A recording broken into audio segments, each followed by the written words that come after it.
रहमानिर्रहीम। अस्सलाम वालेकुम। कैसे हैं आप सब? उम्मीद करती हूँ आप सब बिल्कुल ठीक होंगे। तो स्टूडेंट्स, आज जी मैं आपके साथ शेयर करने जा रही हूँ यूनिट नंबर 3। यूनिट नंबर 3 है जी हमारे पास सेल्स, और इसकी हमारे पास है जी पेज नंबर 53 के ऊपर। पेज नंबर आप सब बच्चे पेज नंबर 53 ओपन कर लीजिए।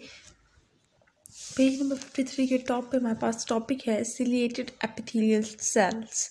अब ये बेसिकली टॉपिक, ये पूरा चैप्टर ही हमारा सेल्स के ऊपर है, तो हम लोग इस पूरे चैप्टर में सेल्स के बारे में ही स्टडी करते आ रहे हैं। अच्छा जी, सेल्स। अब सिलिएटेड एपिथेलियल सेल्स कैसे सेल्स हैं? Cells that line the surface of structure are called epithelial cell। अब वो कह रहे हैं कि वो सेल जो कि सरफेस पे लाइन एक मतलब तरतीब में लगे हुए होते हैं उनको क्या कहते हैं? Epithelial cells. Cilia are microscope hairs like extension of the cytoplasm। अब वो कह रहे हैं सीलिया क्या है? ये साइटोप्लाज्म के ऊपर होते हैं और ये हेयर लाइक स्ट्रक्चर होता है, इनके बालों की तरह होते हैं ये। If cell have one surface covered in cilia, they are described as ciliated। अगर सेल के पास एक सरफेस है, किसी सेल के पास एक ही सरफेस है और उसके ऊपर सीलिया से वो सीलिया से कवर्ड हुई हुई है, यानी कि हेयर लाइक स्ट्रक्चर से कवर्ड हुई हुई है, तो उसको हम लोग क्या कहेंगे? उस सेल को हम लोग सिलिएटेड सेल कहेंगे। Ciliated epithelial sales line the throat के ये पास होते हैं। Air entering the throat contain dust that become trapped in the mucus of the throat lining। अब वो कह रहे हैं कि जब क्योंकि थ्रॉट के अंदर मौजूद होते हैं ऐसे सेल्स, तो जब कोई भी एयर थ्रॉट के अंदर इंटर होती है तो वो अनप्योर एयर होती है, यानी कि वो प्योर एयर नहीं होती, जिसकी वजह से जब वो प्योर नहीं होती तो जब वो थ्रॉट से पास होकर म्यूकस उसको ट्रैप कर देता है उस एयर को, और यूं करके वो एयर क्लीनिंग हो जाती है। The cilia way to and fro and carry the dust trapped in the mucus away from the lung।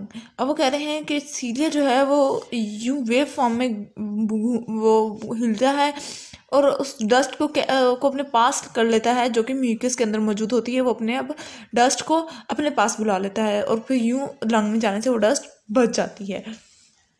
Next आ जाते हैं हमारे पास root hair cells. Root hair cells are plant cell. ये क्या है? ये प्लांट के सेल्स होते हैं that grow a short distance behind the root tip. अब वो कह रहे हैं कि ये कहाँ पे? थोड़े से शॉर्ट डिस्टेंस पर, छोटे से फासले पर रूट की टिप से ग्रो करते हैं। The cell have long and thin extension. अब इसके पास लॉन्ग एंड थिन एक्सटेंशन होती है that allow them to grow easily between the soil particle, जो कि क्या करती है? उनको अलाउ करती है कि वो आसानी से सॉइल के अंदर ग्रो कर सकें। The shape of these extensions give the root hair cells a large surface area. अब वो कह रहे हैं कि ये जो रूट हेयर सेल की जो शेप होती है ना, ये इतनी अगर इस तरह की होती है ना कि ये रूट हेयर सेल को एक लार्ज सरफेस एरिया देती है कि वो ग्रो कर सके, ठीक है, उसकी शेप को भी, through which the water can take up from the soil, जिसकी वजह से वाटर आसानी से अब्जॉर्ब कर सकता है, वाटर ज़मीन से आसानी से प्लांट अब्जॉर्ब कर सकता है। नेक्स्ट है जी हमारे पास पैलिसाइड सेल। ठीक है, पैलिसाइड sales have a shape that allow them to pack closely together in the upper part of the leaf under the near the light। अब वो कह रहे हैं ये पैलिसाइड सेल्स क्या होते हैं? ये एक इस तरह के शेप के होते हैं कि जो कि लीफ को एक दूसरे के क्लोज रहने में मदद करते हैं, एक दूसरे से जुड़ा रहते हैं, क्यों? ताकि वो लोग सारे लाइट अब्जॉर्ब कर सकें। They have large number of chloroplast in them to trap as much in light energy as possible. अब उनके पास ज़्यादा मिकदार में क्लोरोप्लास्ट मौजूद होते हैं ताकि ज़्यादा लाइट अब्जॉर्ब कर सकें, ज़्यादा एनर्जी अब्जॉर्ब कर सकें। ठीक है जी, ये डायग्राम बनाई हुई है। उसके बाद जी हम लोग आ जाते हैं अपने नेक्स्ट टॉपिक पर, और वो है cell, tissue, organ and organism. अब सेल क्या होता है और टिश्यू, ऑर्गन, ऑर्गेनिज्म, ये सारे क्या हैं? Cell is a living thing. Cell in a living thing are arranged in group. अब किसी भी जानदार चीज़ के अंदर सेल जो है वो ग्रुप्स के अंदर अरेंज हुआ होता है। The cell in a group are all the same kind and perform a special task in the life of the organism. अब वो कह रहे हैं कि ये चूँकि जब ग्रुप में अरेंज हुआ होता है तो ये एक ही तरह के सेल एक ही ग्रुप में होते हैं और एक सेल एक स्पेसिफिक टास्क परफॉर्म करता है। The group of cell is called a tissue. अब ये जो ग्रुप ऑफ जब सेल जो है वो ग्रुप अपने मतलब काफ़ी ज़्यादा सेल एक ही ग्रुप बना रहे होंगे तो उसको क्या कह देंगे, उस ग्रुप को हम लोग टिश्यू कहते हैं। Different tissue join together to make a longer group of a cell called an organ. अब वो कह रहे हैं कि अब उसके बाद फिर जब ये टिश्यू बन जाता है फिर उसके बाद मुख्तलिफ तरह के टिश्यूज़ एक और ग्रुप बनाते हैं। पहले सेल से टिश्यू बनाया, सेल के ग्रुप ने टिश्यू बनाया था, अब टिश्यू के ग्रुप ने क्या बनाया है, ऑर्गन बना लेते हैं। All the special task perform by the cell in the different tissues in an organ help the organ to keep the body alive. अब ये ऑर्गन भी मुख्तलिफ तरह के काम परफॉर्म करते हैं जो कि हमारी बॉडी को ज़िंदा रखने में, हमें ज़िंदा रखने में मदद करते हैं।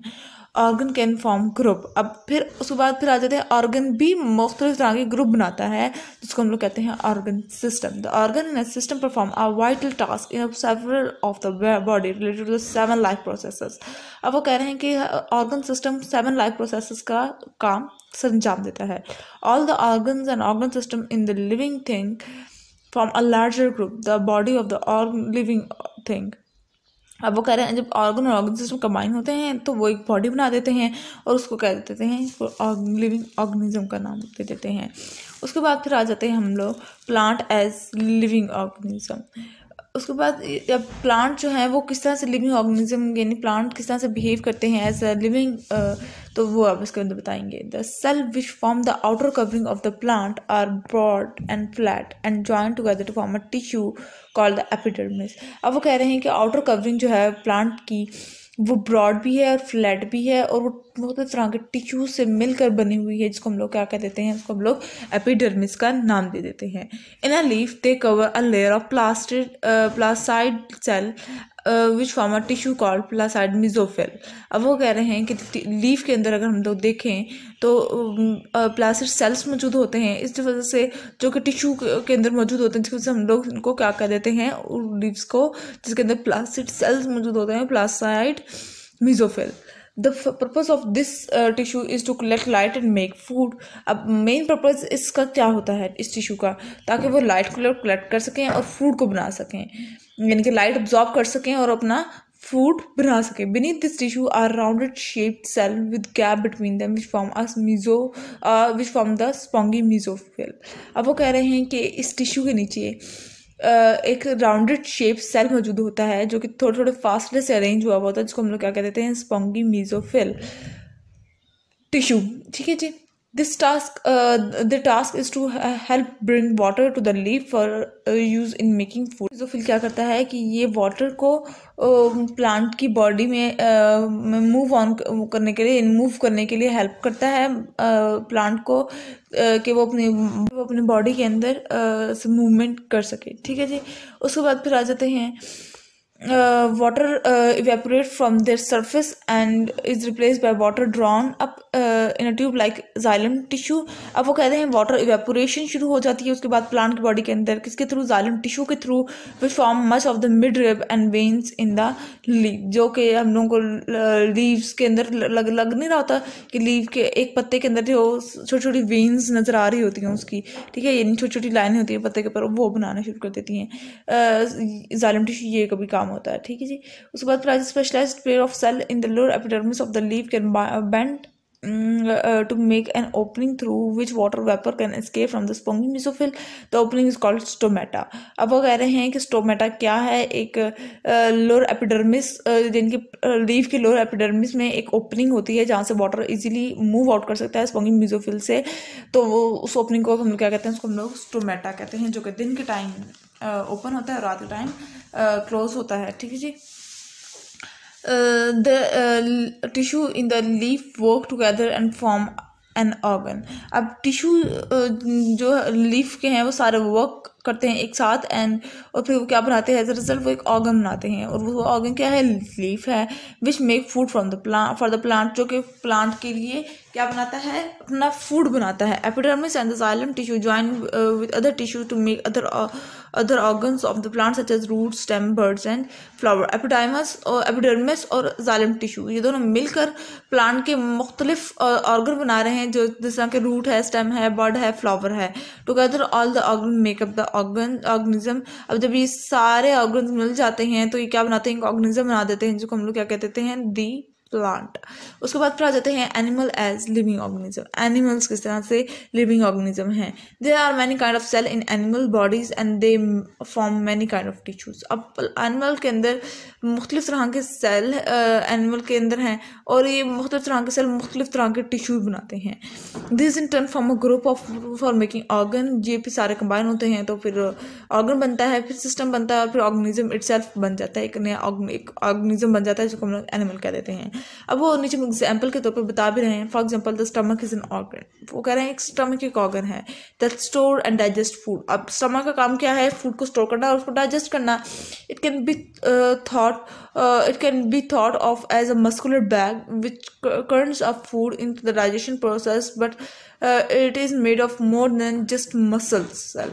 ठीक है, अब वो कह रहे हैं कि ये एक बैग की तरह है, जो कि डाइजेशन बैग होता है, जैसा एक डाइजेशन जिसके अंदर डाइजेशन प्रोसेसेस होते हैं, जहाँ हाजमे का प्रोसेस हो रहा है। ठीक है जी। और लेकिन ये किससे बना हुआ है, मुख्तलिफ तरह के बहुत ज़्यादा सारे मसल सेल से मिलकर बना हुआ है। ठीक है जी। उसके बाद इस पेज पे आ जाइए, इन लास्ट टॉपिक हमारा The inner surface of the stomach is lined with the tissue of epithelial cell that secrete mucus। अब जो inner surface है स्टमक का, वो किससे बना हुआ है, वो एपिथेलियल सेल से बना हुआ है, और ये क्या करता है, ये म्यूकस को निकालता है बाहर, which help the food slides by, जिसकी वजह से फूड मूव करता है। There are cavities in the lining called gastric pits wet tissue of gland cells secrete digestive juices. अब उसके पास वो कह रहे हैं कि इसके बाद एक लाइनिंग होती है जिसको हम लोग गैस्ट्रिक पिट्स कहते हैं, जिसके थ्रू क्या होता है कि way the tissue of the gland cells secrete digestive juices. एक डाइजेस्टिव जूस होता है जो कि रिलीज होता है, जो कि डाइजेशन के प्रोसेस में बहुत ज़्यादा मदद करता है। ठीक है जी। तो जब गैस्ट्रिक पिट्स जो है वो उनके पास एक ऐसा टिश्यू होता है जो ग्लैंड के सेल के अंदर मौजूद होता है, जो कि क्या करता है, एक्सक्रीट करता है डाइजेस्टिव जूसेस को to break down the food, ताकि वो फूड को ब्रेक डाउन कर सकें। ठीक है। The epithelial and gland cell are supported by a layer of fibres. अब ये दोनों एपिथेलियल ग्लैंड सेल किससे सपोर्ट हुए हुए हैं, इनको कौन हेल्प आउट कर रहा है, इनको लेयर ऑफ फाइबर्स कर रहे हैं, और ये लेयर ऑफ फाइबर्स किससे बने हुए हैं, फाइबर मेकिंग सेल से। This layer connect to the layer of the smooth muscle tissue, और ये लेयर फिर स्मूथ मसल टिश्यू से कनेक्ट हो जाती है। All the tissue from this structure called the stomach. अब ये जब सारे टिश्यू मिलते हैं तो क्या बना रहे हैं, एक ऑर्गन बना रहे हैं, जिसको क्या कहते हैं हम लोग, स्टमक कहते हैं। And this in turn is connected to the other organ और अदर डाइजेस्टिव ऑर्गन्स, और फिर ये स्टमक फिर आगे फर्दर मुख्तलिफ तरह के डाइजेस्टिव ऑर्गन से हमारे कनेक्ट हो जाता है to form the digestive system, ताकि वो एक डाइजेस्टिव सिस्टम बना सकें। The system is very closely link to other system. अब ये वाला जो डाइजेस्टिव सिस्टम है, ये बाकी सिस्टम से बहुत ज़्यादा क्लोज और लिंक्ड हुआ होता है into the other system such as circulatory system, where blood vessel in the instant take away absorb food and carry it around the body. अब वो कह रहे हैं ये सर्कुलेटरी सिस्टम से बहुत ज़्यादा अटैच होता है, जहाँ से ब्लड वेसल जो है इंटेस्टाइन से फूड को अब्जॉर्ब करती हैं और वो whole of the body regulate करती हैं। The group of the closely linked organ from the organism the animal. और फिर वो कह रहे हैं कि ये ग्रुप ऑफ ऑर्गन सिस्टम बनाते हैं, एक ऑर्गेनिज्म बनाते हैं, जिसको हम लोग एनिमल कह देते हैं। तो ये था आज का लेक्चर। आई होप आपको समझ आ गया होगा। अगर आज का लेक्चर आप सबको समझ आ गया है तो मेरे चैनल को सब्सक्राइब कर दीजिएगा, वीडियोस को लाइक कर दीजिएगा, और साथ ही साथ बेल आइकन को प्रेस करना मत भूलिएगा। इससे मेरे आने वाली हर लेटेस्ट अपडेट सबसे पहले आप तक पहुंचेगी। मिलती हूँ किसी और वीडियो में। दुआ में याद रखिएगा, अपना ख्याल रखिएगा। अल्लाह हाफ़िज़।